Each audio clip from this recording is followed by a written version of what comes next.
Alors aujourd'hui c'est l'occasion de faire le point sur cette mare, 2 mois après avoir mis les plantes. J'avais installé les plantes le 18 mars à la sortie de l'hiver et donc on est mi-mai, 2 mois après, les plantes ont bien prospéré. Alors j'avais tout équipé à partir du site santonine.fr qui est un pépiniériste aquatique. C'est des passionnés, ils donnent beaucoup de conseils sur leur site, sur le nombre de plantes qu'il faut mettre par rapport au volume d'eau qu'on a. Parce qu'il ne faut pas en mettre trop, il faut en mettre assez quand même. Et il faut doser entre les plantes oxygénantes, les plantes émergentes, les plantes de berge. Donc au total, là j'ai 10 plantes. On va faire le petit tour. Là j'ai une prêle. C'est des joncs. C'est une petite prêle. Alors, on rappelle que tout doit être dans des paniers pour éviter d'avoir de la terre en fait dans la mare. Ça va pas. Donc on met tout dans des paniers, comme ça c'est très facile à l'automne d'enlever les paniers, de couper un peu les racines, les feuilles, etc. Là on a un Pontederi. Donc les feuilles devraient pousser à quelques dizaines de centimètres et ça devrait faire des belles fleurs aussi.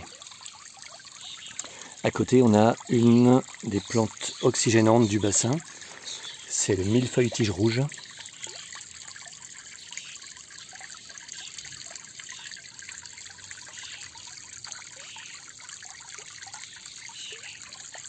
Très joli. À côté on a le myosotis qui fait des fleurs bleues. Alors, toutes ces plantes elles étaient vraiment toutes petites au début. Elles ont déjà pris possession de leur panier. Donc c'est des paniers de 25 cm par 25.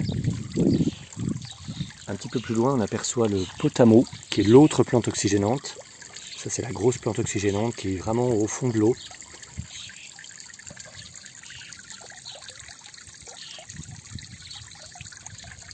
Celle-là, elle peut aller jusqu'à 120 cm de profondeur. Moi, j'ai un bassin qui fait 80, donc on est bon. Il faut toujours respecter la profondeur des plantes, ça c'est important.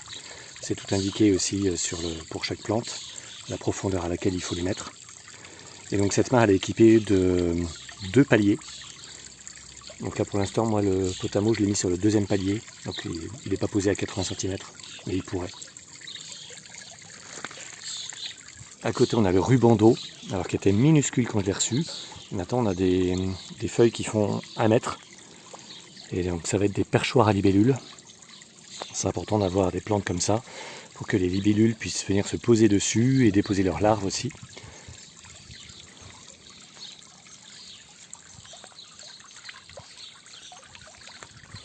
On a des plantes oxygénantes aussi. C'est des salvinia.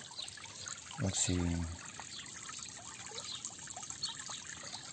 très joli, c'est des plantes flottantes. On voit très bien les racines des rubans d'eau.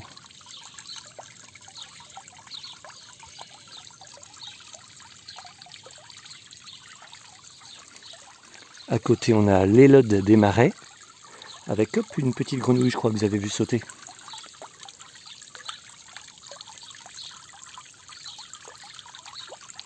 Parce qu'on a déjà des grenouilles. On en a 4 ou 5. Et elles aiment beaucoup venir sur l'élode des marais, qui devrait faire des fleurs jaunes.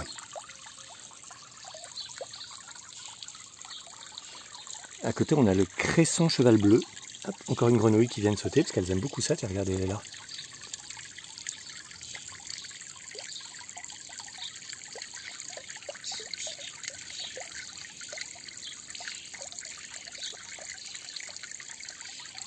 Voilà, le cresson cheval bleu qui s'est beaucoup développé, qui permet de cacher les berges petit à petit. Je vais lui mettre un autre panier d'ailleurs, parce que je pense qu'il est un peu à l'étroit déjà. Donc dans quelques jours, je vais mettre un autre panier et il va pouvoir continuer à se développer dans l'autre panier avec du terreau aquatique. Alors évidemment, il faut mettre du terreau spécial, qui est un terreau très lourd, donc c'est du terreau aquatique. Donc le cresson cheval bleu. On voit toujours cette petite grenouille là qui se sauve pas. Hop, on l'a vu partir là, voilà. Tiens, elle remonte, elle est venue se cacher.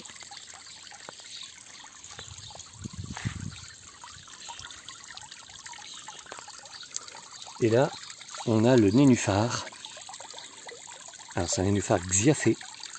Donc il faut choisir un nénuphar adapté à la taille de son bassin, sinon on se retrouve avec des grosses feuilles qui envahissent le bassin et c'est pas beau du tout.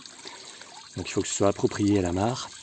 Donc j'ai pris un nénuphar qui doit être posé entre 30 et 60 cm de profondeur d'eau. Donc là il est posé à moins 40, donc on est bon.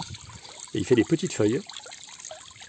Alors c'est rigolo, les feuilles poussent petit à petit. Là, chaque jour on a quasiment une feuille qui arrive. Et là vous devez voir, il y en a une quatrième qui est en train d'émerger, qui devrait, ça pousse très très vite, qui devrait arriver dans la journée, à fleur d'eau.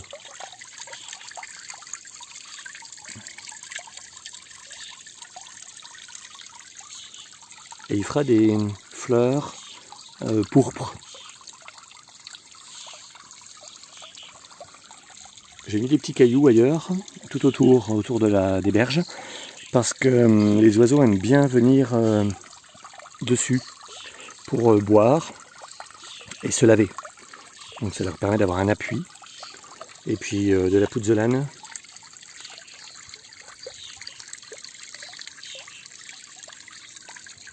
La pouzzolane, elle permet une filtration. J'ai mis un petit thermomètre aussi, digital, qui permet de savoir, la sonde est tout au fond de l'eau, qui permet de savoir à quelle température se trouve l'eau.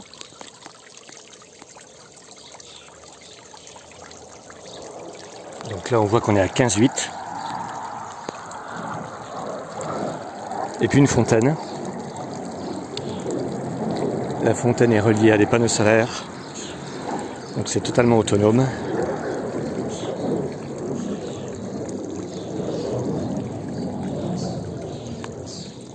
Hop. Une grenouille qui saute. Alors il y a déjà toute une vie qui s'est installée dans cette mare. On a des ditiques.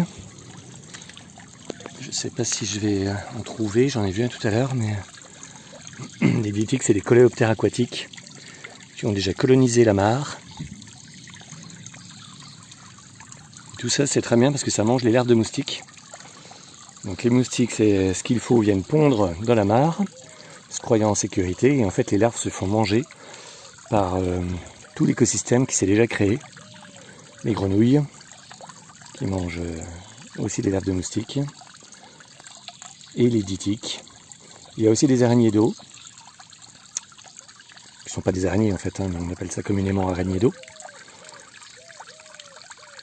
Et puis normalement on a un girin tourniquet. Je le vois pas là, mais c'est pareil, un petit insecte qui tourniquet parce qu'il tourne très très vite sur la mare. Voilà donc un petit peu l'esthétisme que ça donne 2 mois après la plantation des plantes. J'ai encore à mettre des pierres tout autour, mais disons que le plus important c'est que l'écosystème, le biotope s'installe, et c'est ce qui est en train de se créer. Il y a déjà énormément de vie dans cette mare.